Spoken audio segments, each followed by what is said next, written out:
Take it away, RJ. Okay, I am striving at the moment to get the live chat located up on the screen. While I'm waiting for that image to appear, I'll tell everybody that we are going to be dealing with, I can't see my camera up on here. Let me see. Ah, there's the live chat. Let me get that popped out. Come on. There we go. Little puppy. There we go. Now I can kind of see what's going on. Hi, Lisa for Truth, and Vesta, and Brainbug, and that. Okay, that makes it a little bit easier. At least I can see the commentary on there. Now I got the image back up to where I can tell what's going on. We're continuing with our endless analysis of replacing Darwin, which is a source methods thing. We'll actually be getting into some actual content that he's misrepresenting again, still in those little mysterious footnotes that he has in the back. There's no index or a bibliography for the work, so it's hard to find out right off the bat what he's discussing or not. But anyway, I'll be getting to that in a tad. I will point out the lesson that I had yesterday from watching the Trump Biden train wreck dumpster fire Titanic Hindenburg debate. That not only did we learn again that Mr. Trump has a problem not stomping on people by interrupting, but I would have liked to have seen source methods questions pop up. And this never happens for all practical purposes in these contexts, but that's where what I've been talking about with creationism and other woo, it applies there too. When a president says that people tell him things that he's heard from, well, which people? Who? How did he check that? He still seems to act like he's not the president of the United States and he doesn't have institutional networks to be able to provide information to in the way George Bush did when he would say, oh, I don't know about that. I'll have my various agencies look into that. That's not what you get here. So I'd love to see the case, and everybody that watches and talks to other people, and if you deal with people at local media level all the way up, and if there are debates that pop up as they are in my community for local state representatives and senators and representatives and the like, governor, all of these various issues, you get back and forths going. I'd like to see interviewers and reporters pay much closer attention to source methods questions. You can do the same thing with Biden too. You can ask, say, okay, you've got this particular thing. Who are you drawing on? What are your resources? What institutions or studies or experts are you drawing on, and why do you find them reliable? And then that affords the fact checkers to be able to look into those backgrounds. We don't tend to get an awful lot of that, and I think we're paying a terrible price for the fact that for as long as I've been around, reporters haven't really bothered about that kind of thing. They will just ask the policy-oriented questions, but not source methods. And source methods applies there just as well. So there's my little teeny soapbox that I was on for a little bit there. And we can move on to the exciting world of Jeanson's replacing Darwin. There'll also be a part 2 where we'll have some material on Paul Nelson, the Discovery Institute, and talking about the Tuatara genome that just came out. Fortunately, all of that material was available open access links, so we can get to that. And I've also put up links to the various technical papers that I'll be mentioning in here, that it was nice that we could actually get those open access so that you can follow up on. So anyway, in this little miscellaneous pages, I'm into about page 59, 60, 61 of his book, still in chapter 4. And he's got a lot of, again, boilerplate discussion of genetics, but then buried in the little footnotes, some of which don't have references at all, there are little allusions to things. And he happened to bring up zebra stripes. And he cites, of all things, unfortunately, I couldn't get this open access, a 1977 paper on the subject. Good lordy, that's like old. It was a work from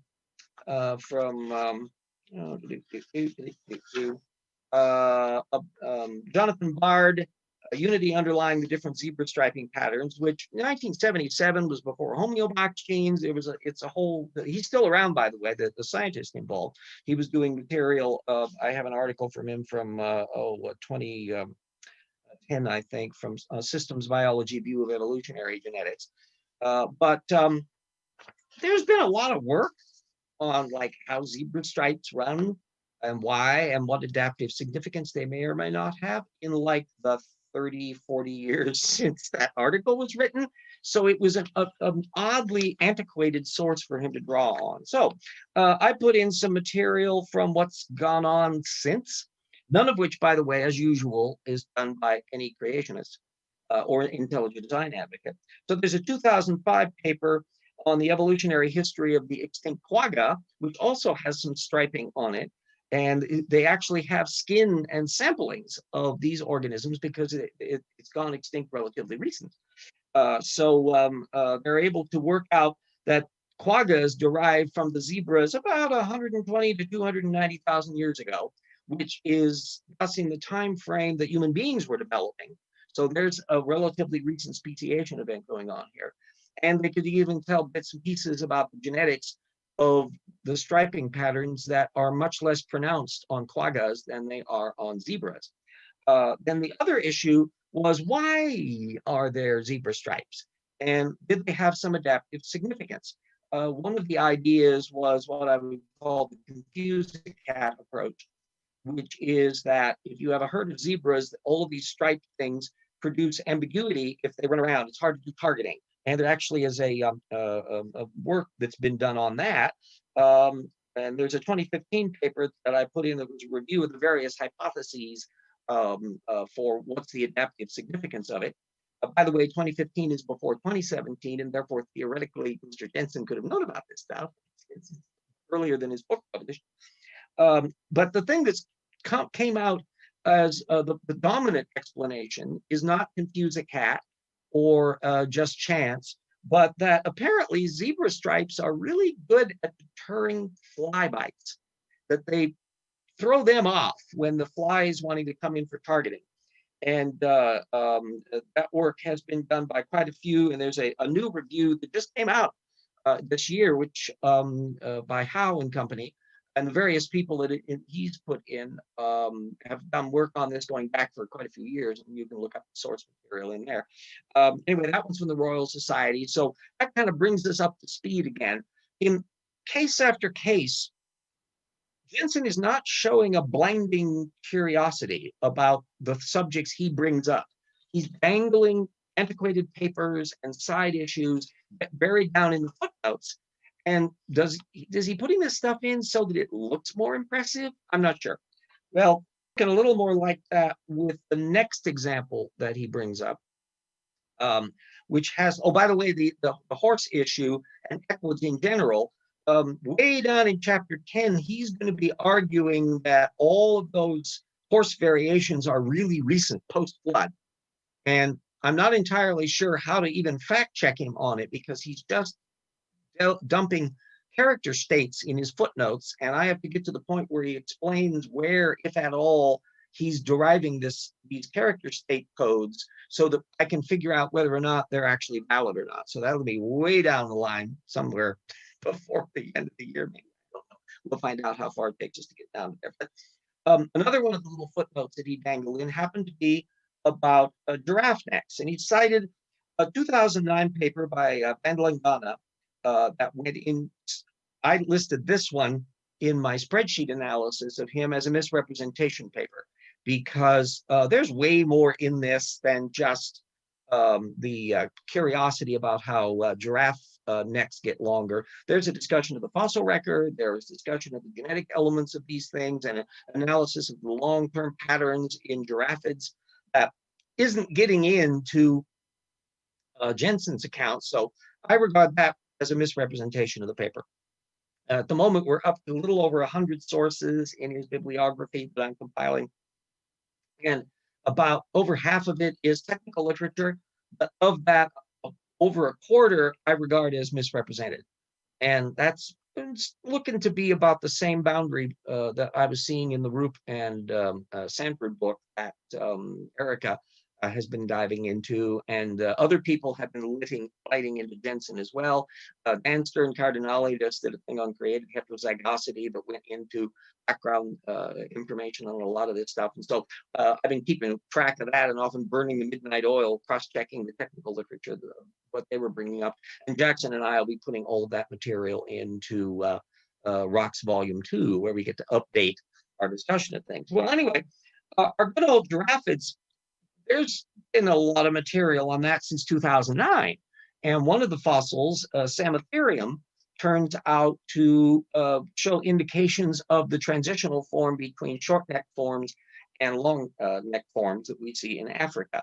That work only came out in 2016, but even that theoretically could have been known by Jeanson, because that's before the publication date of his book. And to put the cherry on top of the Creationist Sunday, when you look in the Ark Encounter, that's Answers in Genesis version of things, they don't have a long neck giraffe there on board the Ark. They have a short neck okapi style form as their created kind for the giraffid, which effectively accepts the evolutionary scenario for the origin of the giraffes. So I'm not sure whether Jeanson realizes that the can of worms he's opening up by dangling that little giraffid element in there.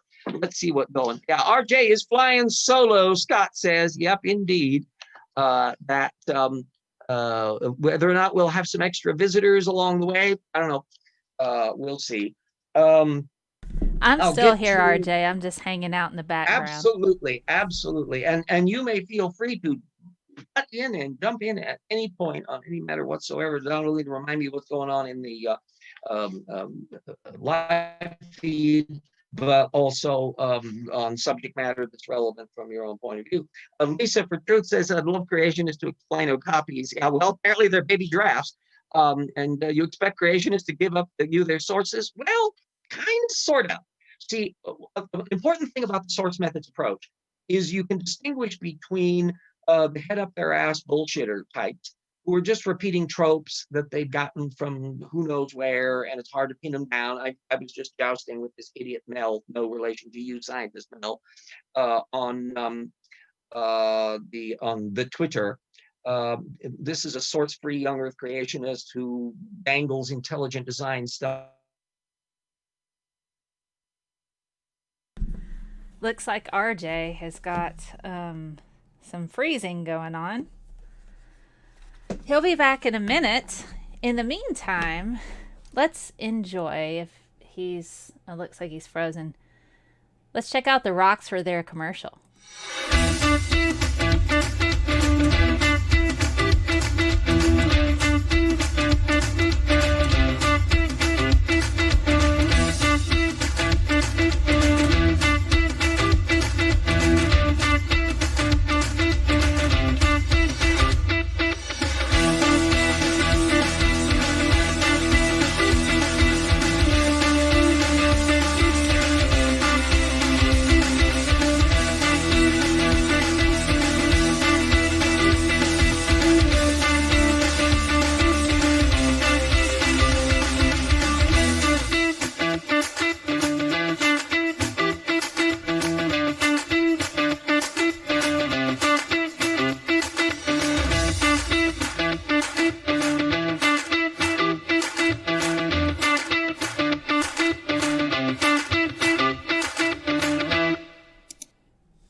All right, so it looks like RJ is not back yet. All right, so I'm gonna put up the hold screen until he gets here. And I cannot, hopefully he'll be back shortly. It's all right. He's trying to reconnect. I'm certain he'll be back in a minute. So in the meantime, how are you guys doing in the chat? You guys doing all right? Let's see.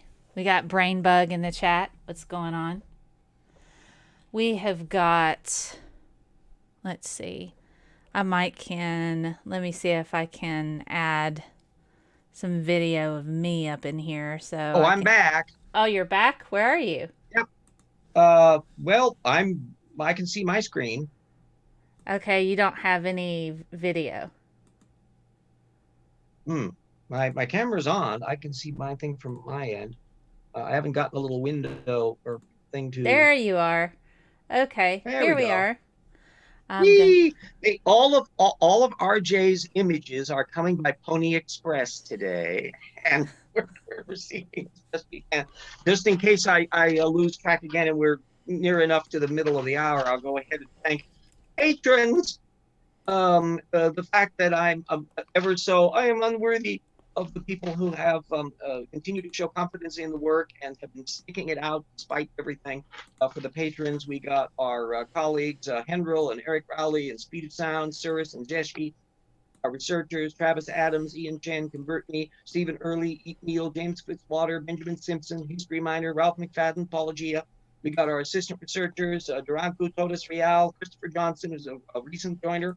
Our friends Daniel, Steve Bauman, our geology guy, Mary Gail Meadows, Insects Cool, Devin Reeves, Morton Nielsen, Paul the Skeptic, Paul Epicus, Bo Rasmussen from distant Europe, Alex Stone, Paul Williams, and I will continue always to thank the legacy patrons who helped when they could in various circumstances. Jen and Jody and Mike, John, Keith, Andrew, Dyer, Yui, Mona, Brad, Daniel, Nanyas, Agel, Sunsky, Stone, Doug, Sherman, Truth, Everett, and Zur. Every one of you, I am very grateful that it has made life much smoother for the old RJ to make life annoying for creationists and to continue to work with all the various people online and all of that. So the community that we're trying to build up here. Anyway, when I was cut off kind of mid-sentence, I was in the point of discussing the giraffids and the transitional Samotherium, that this material was known by the time Jeanson was writing his book. Whether or not he'll be alluding to any of this later on, I don't know whether he has a little subsection. I haven't directly looked down in that chapter 10 to see whether or not he mentions giraffes or not, which would be kind of fun to see if he does. But the thing is that the creationists functionally have thrown in the towel on the giraffe origins as they keep moving their definition of kinds because they need to keep the booking stalls relatively limited in the arc encounter. And that's a funky little thing to think about there. Again, a body of work, none of which has ever been done by any creationist. They're just parasitically playing off of this from the sideline. There's a guy also connected to the intelligent design movement, Lunik, who has done quibbles about the giraffe neck and the laryngeal nerve issue and all of that kind of stuff. And it's the sort of stuff that can get your eyes glazing over. But the thing is that the fossil genie, as Jackson and I call him in the Rocks book, is often really helpful to evolutionists in dropping transitional forms down in front of us and where we go, aha, there we got one more. There's another one. There's another one.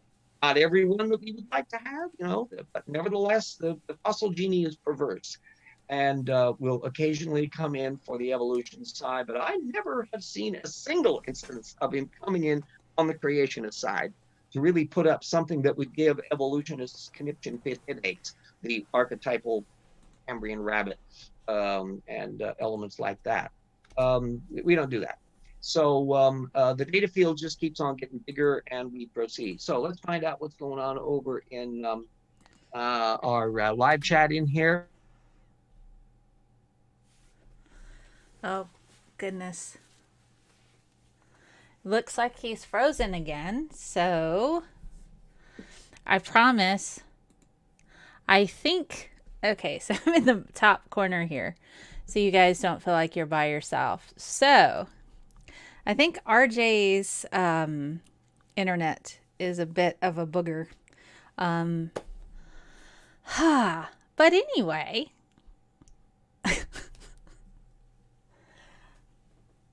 Oh boy. I think his internet keeps going in and out. Because Zoom is very non-demanding. It's one of those things. So, I'll just put myself in the middle here until RJ gets back. There we go. So, evolution. How about that? How about that evolution? I could probably sit and talk for a while about it. I don't know. I'm trying to see. I'm trying to see who all's in the chat. Oh, RJ Back is again. back, so I'm gonna. Whee! That was a little faster. Who knows what's going on with the internet getting clogged up in here. Again, I'm connected by the cable direction so that it's directly into the system there, so it's not going through the Wi-Fi. And that, I think, helps a bit because the attempt to run through the Wi-Fi mode was just doomed from the start. Well, anyway, I'll jump ahead then to get through the other half of the little tuatara genome. For those of you who do not know the tuatara, it's a little itty bitty lizard that lives down in New Zealand, and it's one of those living fossils. Bum bum bum. That's very isolated. The article I'll be putting the links up to all of this stuff after the show is over and updating everything, which I had it's reversed from the way I used to do it when I could prep all the material and put all the links in before we actually did the show. But because of the way YouTube's all waggly wobbly, I got to do it after the fact. But anyway, you will see a wonderful little chart in there in that technical paper from the authors of it, Neil Gemmell et al. In Nature from 2020, brand new article, or 2019, I guess. 2020, August, which goes into the phylogeny of them and the distribution, show how they fit in. And the tuataras are originating hundreds of millions of years ago, back in the period post-Permian. And they've got fossils from 200 million years ago and the like that help clarify some of these little bits. But needless to say, it was a tricky thing to deal with in terms of a sparse fossil record for a little itty bitty lizard that looks kind of like a Gila monster with an attitude. And the fact is, though, that because they're living, that we've got the genome that we can look at. And so they'll be giving you all the cute little information. Could the tuatara be a living fossil? The summary article in that goes into. Well, this happened to be hit by our dear friend, who's not really a dear friend, but I'll be smarmy, Paul Nelson from the Discovery Institute, who put up living fossil, maybe tuatara genome is now sequenced and published. And he put a link up to it, and that's about it. There's no significant comment on it, and most importantly, there's no attempt to explain the tuatara, how it fits into the design framework. Is anything about the tuatara designed? Is anything about the tuatara's ancestors designed? What exactly is the model, and how would they apply it to here? We can look at, in the technical literature directly, the modeling of when it's appearing in the fossil record and what it's related closely to, and that opens up avenues to be able to work out what kind of genetic switchings and that have done from this relatively basal model of organism that is before the development of an awful lot of reptiles, including the ones that we would consider lizards, your typical classic ones, and Komodo dragons and all the rest. That's since the tuatara a bunch originated. So they're like really old models that can offer insights from an evolutionary perspective. The question is it ever going to be useful from an intelligent design perspective? So the fact that Nelson just angles this thing in front of us as if it supposedly will help, but without actually offering any model, because he can't, because there's no model for him to apply. He's in an awkward spot as well. Paul Nelson, remember, is a young earth creationist who is masquerading as an intelligent design advocate. So he keeps in a closet somewhere his young earth perspectives, although he was trotting it out back in the 1990s, but basically he doesn't bring it up anymore, and makes cooperative arguments with people who apparently are also not young earth creationists. Richard Buggs, the botanist, that he did a weird paper on orphan genes, which Jackson and I went into in some good detail in shameless plug time. The Rocks Were Their book, that cute little tiny little book that you can use as a handy little bit in here. Nelson is somewhat frustrating, apparently amiable fellow. Everybody has met him. I've never had a chance to actually physically meet him. I've been able to meet most of the poobahs of the Discovery Institute. But the only one that I haven't physically met is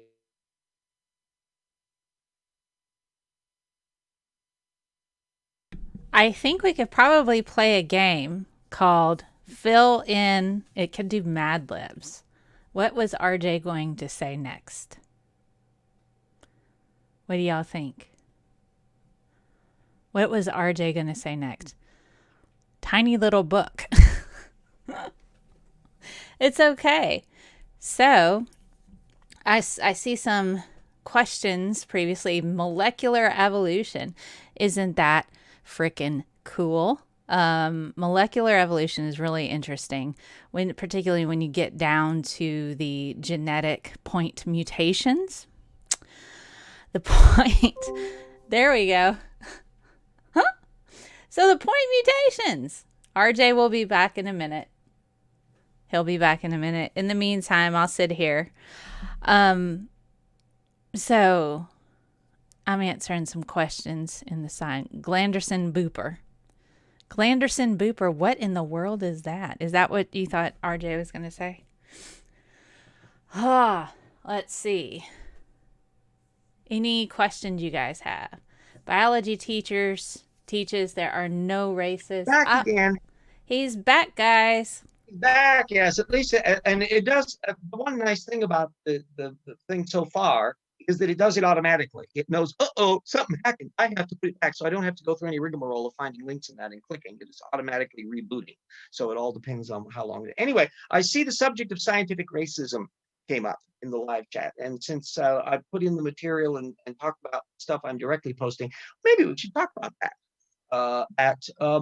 Indeed, the connection between racists who dress their racism up in science garb is, I think, the best way of putting it. Because there's intrinsically nothing racist or not racist or political or not political about science per se. It's what you can show is true and what isn't. But the checkered history of scientific justifications for racism is a fascinating one. And it shows up obviously most insidiously with the Nazis during the 1930s and 40s, but also pops up in all sorts of side issues between battles in the 1930s between Marxist scientific community and pro-fascist scientific community and non-fascist, non-communist scientific community. Effectively over the issue of nature versus nurture, how much of characteristics are intrinsic to human beings. If you want to get into a lot of the side issues on this stuff, Gary Coyne brings this stuff up every now and then about the whole notions of are races real? My position would be the things we describe as racist of racial characteristics are relatively superficial skin features and hair and minor details that from a genetic point of view are just a little foam on the beer. And that they get selected out because of cultural prejudices and historical contingencies. Where if you are in the culture that regards itself as the top dog, you are going to tend to disparage people who are your subordinates, especially if they're colonials and slaves. And this is something that occurred quite a long ways back. You found racist things popping up in how the Chinese would treat their neighbors. You find it with the Romans. The Romans were looking down their nose at those silly little people who painted themselves blue in Britain, that they're never going to be as civilized as we Latins down here in Rome. And so that pops up, all of this in the pre-scientific era. Now, as science comes in, well, people who carry their prejudice baggage with them want it to look sciencey. So bits and pieces of it pop in with Darwinism, but it also pops in with the sidebar of eugenics. It pops in with internet connection is unstable. Yeah, we get that.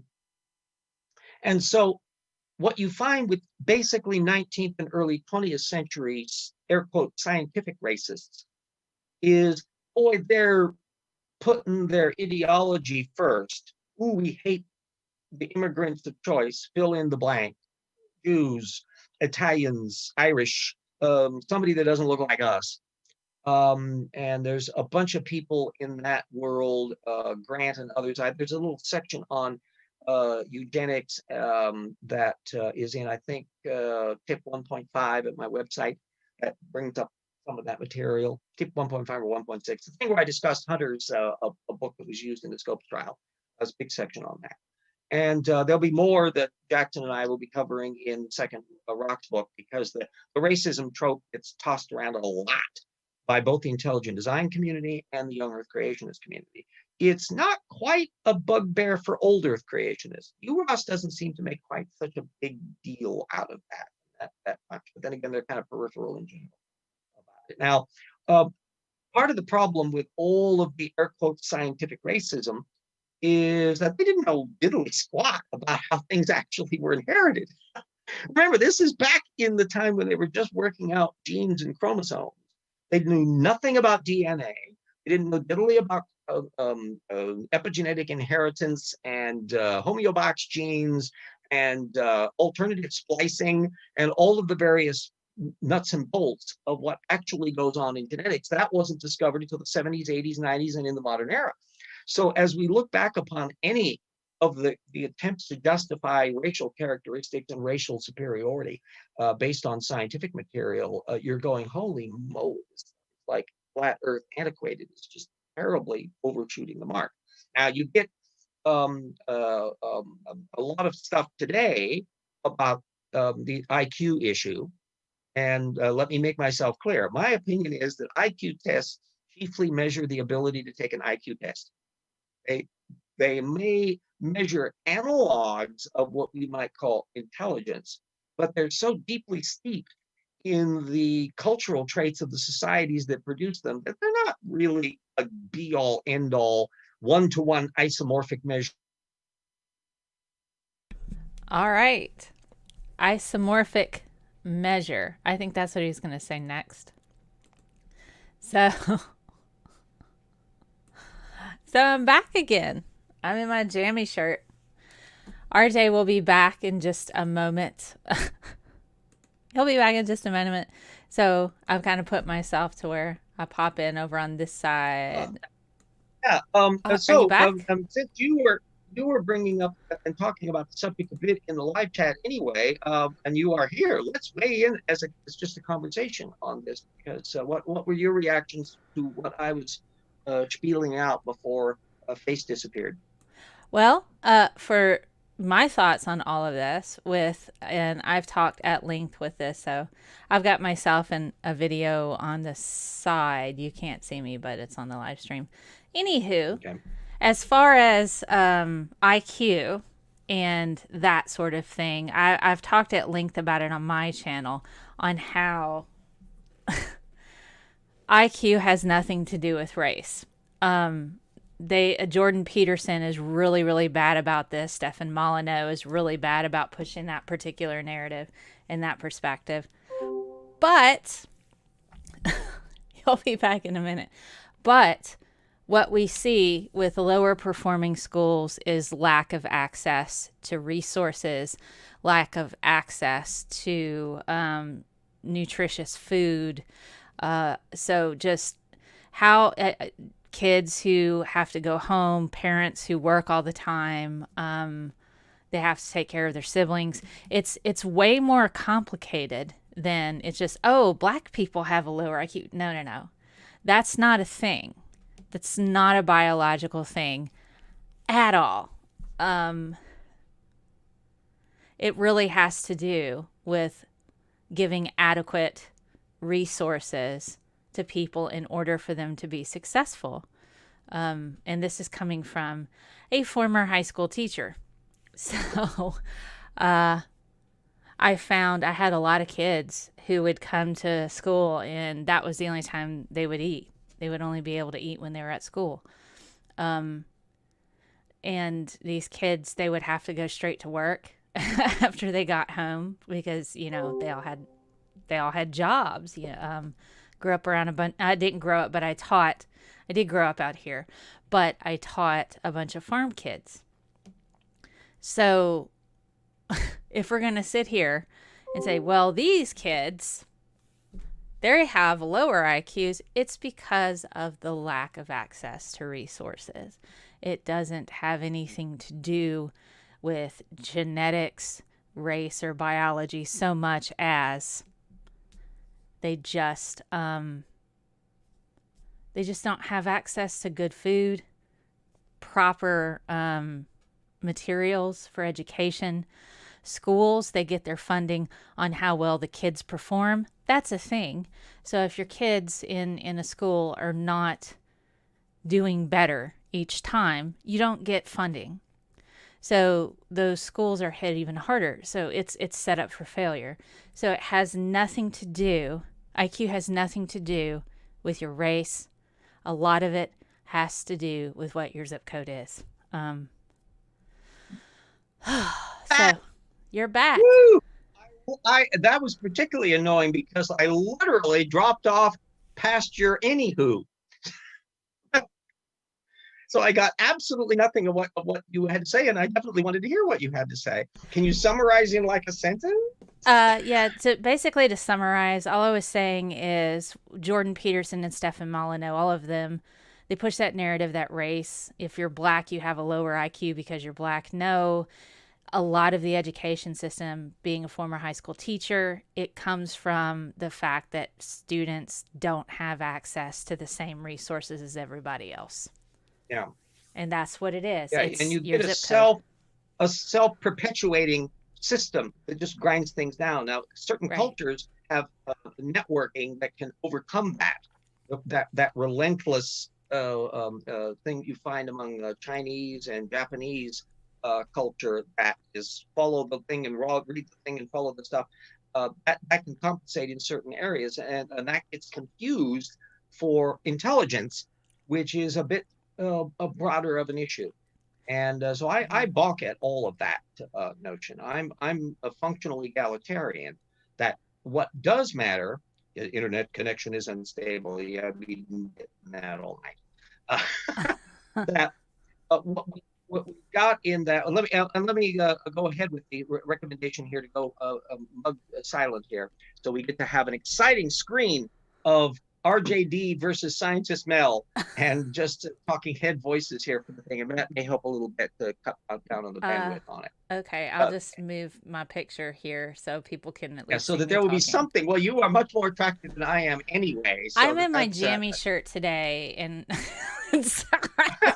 I have occasionally done Zoom meetings in my jammies, and I would never do that in the live chats. That there are some things man was not meant to know. So we got that thing. Anyway, I've always get balky about this kind of stuff. You've got Jeanson, as I recall, he's one of the big guys. I think Jeanson in the inheritable IQ issue, but it's built upon that short-circuited assumption, the idea that IQ is measuring intelligence when it's measuring the capacity to do an IQ test. And so you've got people that can be excessively brilliant and accomplished in many ways, but they're not necessarily going to be falling into the little rigid categories that you get in multiple choice tests and the like. I think this would be certainly true of the history of an awful lot of geniuses. There have been mathematical geniuses and others that are often socially very awkward and difficult in a variety of areas. Are they therefore stupid? Yeah, not necessarily. So the main idea is, do you have a culture that nourishes people so that whatever their skills and aptitudes and interests are, that they can percolate up and achieve everything that they can? I don't contend that everybody is equally bright or stupid, that there's some hyper egalitarianism where accomplishments, everybody gets a participation prize. That kind of thing is also unrealistic. And you can find Kurt Vonnegut did some rather telling fiction way back in the 60s and 70s about a culture that was obsessive about achieving equal outcomes for everybody, so that they would put lead weights on ballet dancers so that they would be equally as bad as the worst dancer, kind of thing. And it was just a strange, surreal kind of a world we get into. In the real world, where people talk about what accomplishments there are, you have to get past the fact that you've got a whole bunch of mechanisms in place that coddle and enable people of minimum talent But because they have wealth, they get to the better schools, they get tracked along in different things, they get into higher paying jobs, and they can fail upwards. Look at the Trump administration. That just because you've got that networking system, does that have anything intrinsically to do with people's native intelligence? Yeah, I don't think so. I And think because I regard race as, oh, jump in, Mel. okay, I was just gonna think. I think it's important to note that, particularly when you look at the education system, you have kids coming from particularly challenging backgrounds and neighborhoods where they have to worry about if they're going to lose their house Yeah. or what are they going to eat. And so oftentimes you hear these particular students coming from bad parts of town getting Mm-hmm. into prestigious schools because they did really well at their school. And then somebody else might say, well, what about so and so who went to this Ivy League, high end prep school and did really well? Like, well, they were set up for success from the beginning, Yeah. allowing this kid who overcame threat of being evicted, not knowing what they were going to eat that day, high crime city or whatever, in a Yeah. gang riddled school, whatever you want to throw at this kid still managed to be successful and overcame a lot of things this other kid never had to overcome in order to graduate top of their class, even if it's Right. not at a prestigious prep school. That is a sign of super awesome intelligence. And I Yeah. saw Mutable Destiny said, should we base someone's level of intelligence upon their personal abilities and their ability to think critically about complex and nuanced issues? It's a complicated thing. There's different types of intelligence. There's emotional Oh, intelligence. There's mathematical intelligence. There's artistic intelligence. There's verbal and nonverbal intelligences. So it's, you have to kind of look at the entire picture because some people can be super fantastic off the charts in one aspect of that and be struggling somewhere else. That doesn't mean yeah. they're not super intelligent.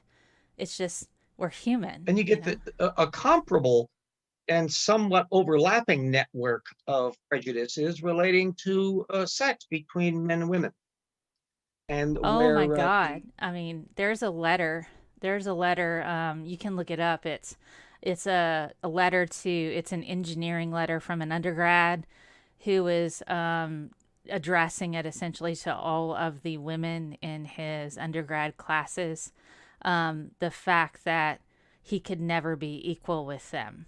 And it wasn't like you are not, he was basically saying, you are not my equal because of all the stuff that you've had to overcome just to sit in this seat in this boys club, in this yeah. historically done boys club, and the We sexism know and an everything. interesting side measure of this. It popped up in a completely different frame that isn't science. It's the prevalence of men dominating, allegedly, music and the arts. And so the issue is it because men are just better at writing symphonies than women?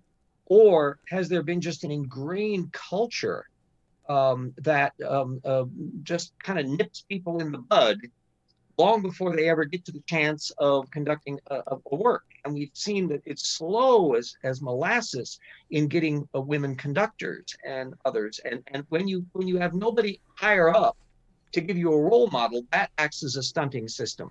Yes, Um, representation matters. Why do you, that's why I have one example is Princess Shuri behind me. I loved Black Panther. I loved it mhm. so much. Princess Shuri is amazing. And when I was watching that in the theater, it was a packed theater, and the town that I'm in was like the top city. The city next door was top city to that had Blockbuster weekend because it was packed full, and they did GoFundMe's to get kids in the inner city to go see this film so they could see themselves represented in a positive Yeah. manner in something that was We even smart. saw this with chess. Yeah. When I was doing some research about the history of chess, and I put a little incident of this in the new Phileas Fogg novel that I've been writing, that chess was not a sexist thing back before the 19th century. Men and women played it at equal levels and at equal level of proficiency. And in fact, some of the most proficient chess players of the Middle Ages were women. But it got to be turned in the 19th century into a guy's game. That it was supposedly because, for one thing, the newer form of chess that was based upon, ironically, an incredibly powerful queen, began to be thought of as too aggressive for women. And so that there was this conscious reinforcing notion that it was a man's thing to do, even though there were spectacularly good women chess players who could never get into the tournaments because they were women. So there was a woman that lived in New England who was at grandmaster level and could beat the socks off of the best chess players on earth, but she had to do it by mail. I mean, Ruth Bader Ginsburg applied to be a clerk at the Supreme Court, and they told her no because she's a woman. Yeah. So, I mean, Exactly. this isn't And that's anything... all in just our lifetimes on here. I know. So the notion that those systems, you get a weird circumstance of the women, conservative women, who are delighted at having the better chance at equality at the same time that their ideology was not how they got there. Right. I think, and this is something I've told this a few times on my channel and other places. In 2011, when I got my first undergrad degree, I went back as an adult and I finished. I had been doing some undergraduate research for a particular professor, and I enjoyed it, and I really wanted to pursue post-grad degrees in biology. He looked at me and he said, "Science is hard and you're a girl, you should be a teacher." Whoa. And he's on the graduate board. He was in. Yeah. He refused to write me a letter of recommendation for anything unless I was a teacher. And it's probably because, like me, you're an arrogant bastard. You just won't give up. I mean, so I was forced to become a high school teacher because I didn't have any other options at that school at the time. Yeah. And I didn't hate my job. I am good at it, but that's not the path that I wanted. And I'm not in that path now. I'm teaching college chemistry now. But, that door opened. I didn't really necessarily want a post-grad degree in chemistry, but it was offered to me. So I took that chance, knowing that I was not that fantastic at chemistry. I busted my ass, and I got a master's degree in it. But it was at great pains to get a post-grad degree in science. That's what I really wanted. I got a master's of arts in teaching, specialized in secondary science education, but then I also picked up a master's in chemistry. But I was forced into that path because I had professor telling me that I couldn't do anything else, and he wasn't going to let me do anything else. This stuff has been going back a very long time. That it's been institutionalized in so many dynamics there, and none of this involves. You could argue are men naturally attending towards being pricks, and is it part of their genetics? These are not the questions that the typical intelligence debate person is going to be dealing with as to, well, what about the unpleasant characteristics of the dynamic? But I think it's much more a relationship about historical power and who is you have networks that entrench their power, and to some extent there's the secret handshake issue. The social conditioning too. You have a lot of social conditioning. Where that there are all sorts of little phrases and things you do and mannerisms, knowing which fork to use at the table, which way of dealing with. I think cultures have had to face this in other contexts as well. The Chinese, when they developed their civil service system back in the Neo-Confucian times, would have professional scribes copy all of the civil service applications so that you couldn't tell just by their calligraphy that they were a yokel. But other things would give it away, so that when you actually looked at how much social mobility people who were not knowing the secret handshakes could get, there wasn't much. Right. It's frustrating because one of the things that I point out, particularly when I talk about diversity, is where I work. 70% of our student population are poverty line. And there's a lot of, we have all kinds of people. We have black people, brown people, white people. We have people from different backgrounds. But one of the things that I push is where would science be right now if they had embraced diversity from the beginning and allowed women in and allowed people of color, any color, in to perform, in particularly in the U.S. We would be so much further than we are right now. I mean, we have black women programmed NASA and put a man on the moon, but they weren't allowed to be engineers. So it's really frustrating for me. But I point that out, and I share some of my stories with my students, and I go, no, I hear you. I'm not a black woman. I'm not a brown woman. I have no life experience like they do. I have my own life experience, and I can sit here and say we have a horrible bias problem, not only just in sexism, but racism too. It's there. And so I make it known that I see them. I see this, and I see you, and I say, like, I see you, and I'm here to support you and give you what you need, because that's all I can do. But it's frustrating. I don't know if you're gone. He's gone. It's all right. He'll be back. But it's frustrating. And so I spend a lot of time trying to help the students that I encounter that are my students to be, it's my students. I try to help them to be successful and let them know I understand life throws you curveballs and it's often cruel. And so I try to be very open and easygoing and accepting. Oh my goodness. RJ has popped out. He'll be back soon. I have a Mr. Rogers book right here. I love Mr. Rogers. I read him often on my channel. If you ever watch any of my Saturday shows, I always end with reading from Mr. Rogers because I love that man. Y'all quit spelling his name wrong. I get personally offended when I see somebody on Twitter put a D in Mr. Rogers. It's Rogers. There is no D in Mr. Rogers.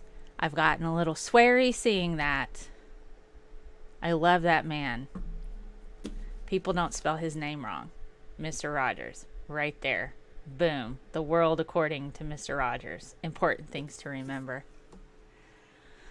Oh my goodness. Should I read something? The courage to be yourself. How about we are all neighbors? I should read a little bit of that. We are all neighbors. We got 5 minutes left of the show. Let's see. Let me find something from here. Here we go. This is cool. Y'all be kind to each other, right? All of us at some time or other need help. Whether we're giving or receiving help, each one of us has something valuable to bring to this world. Here we're thinking about intelligence.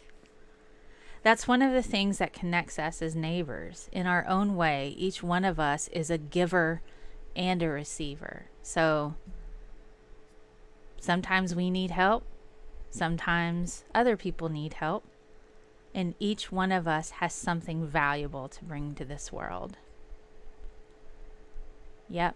So I absolutely love Mr. Rogers. All of us at some time or other need help. Whether we're giving or receiving help, each one of us has something valuable to bring to this world.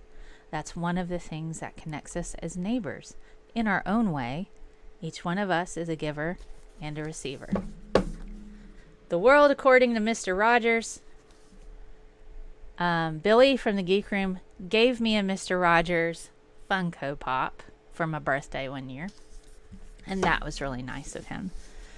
That was super awesome. I love him so much, guys. We need more Mr. Rogers in our world. Oh gosh, this is lovely too. As human beings, our job in life is to help people realize how rare and valuable each one of us really is. That each of us has something that no one else has or ever will have. Something inside that is unique to all time. It's our job to encourage each other to discover that uniqueness and to provide ways of developing its expression. How awesome is that? It's like freaking Carl Sagan, you know? Yes, if you don't make it, RJ, I will throw in the rocks ad. I showed that a little bit when you were absent the first time around. I threw that out for you. So we got 3 minutes left. Have you been kind to people? Think of one nice thing. If you haven't done a kind thing today, all you got to do is go on social media or some kind of social media and just tell somebody you were thinking about them. And think of find like a funny meme. Say, hey, I saw this and thought about you. That could change somebody's perspective, you know, and give a nice happy end to their day or the beginning of their morning. Looking bad on the getting back in thing. It's my ball. All right, guys. So we see people talking about epigenetics. There's a woman who has poor nutrition during and for some time before gestation, has a hard time having a healthy child. My dad had a cleft palate, and that was largely due to the lack of nutrition. Immutable Destiny says scientists know so few people are victims of the Mandela effect with Mr. Rogers. But you're right. Nutrition is particularly important. There's a zip code not far from where I live that has an infant mortality rate of a third world country. And that's largely due to women having lack of access to resources. Something we were talking about before. IQ is not linked to race. If anything, it's linked to children not having adequate access to food and materials. That's what we see. Iron Charioteer. Scientists smell the new Scottish judge has adopted Haitian kids. They are privileged or not? That's a good question. They're privileged because they have access to resources. They are not privileged because the parents are part of what I would consider a cult. And it's a authoritarian based type of cult where the mom has to appeal to the dad and, you know, the husband's authority. And even the husband has a separate authority, a mentor he has to appeal to. They have mentors who tell them how much money to spend, if they should buy a car early on. I don't know how active they are later on, but, you know, they are privileged and they are not privileged. Mel and I are saying the same things. I'm just giving some of the reasons, yes. But you should just rename this show to the Scientist Mel Hour. No, it's not. It's RJ's show. And sometimes his internet is a donkey butthead. And it is right now. So it's okay. So it's all right, guys. So think of one kind thing to do for somebody else. Oh gosh. You just had a discussion with SJ about Barrett. She, of course, supports her. I won't even get into SJ. If y'all on Twitter, you already know, and I just leave that alone. Oh my God. Anyway. All right. So it's a minute after the hour. It's a minute after the hour. I'm really glad you guys stopped by. On behalf of RJ and Jackson Wheat, TD Lane and Tornado Pelt, and myself, I want to tell you, I think you're awesome. I think you're great. Keep learning, and keep growing. RJ just popped right back in, so I'll let him in the show as soon as he gets back in. I do not support the new Scottish judge, Iron Charioteer, because of her previous calls on gun control abortion, and oh God, she signed things. I think Notre Dame. She signed like a promise letter with one of the bishops there. It was anti-gay marriage. It's not good. It's not good. Okay, RJ, are you back to end the show? I can't hear you. Okay. I can't hear you, dude. Ah, there you are. Hello. Are we still on? Yes, we can end now if you want. So. Yeah.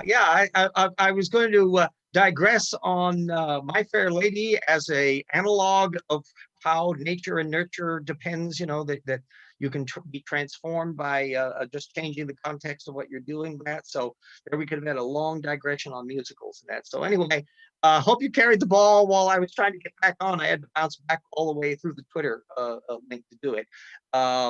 I think we covered some interesting ground in here. This is going to be on the whole intelligence issue, and that's going to be issues that will be coming up in subsequent works that we will not want to let it go because it doesn't go away, and it's important. So any final comments or questions from anybody here? No, we can end with the commercial and take you out if you like. Yep, let's put on the buy the book thing. Get the and pick up The Rocks Were There and make it a double feature. Get Evolution Slam Dunk, and if you like fiction that embodies my philosophy of life, get the Paralogues of Phileas Fogg too. Make it a trifecta. They made great gifts for the holidays too. All right. All available at Amazon.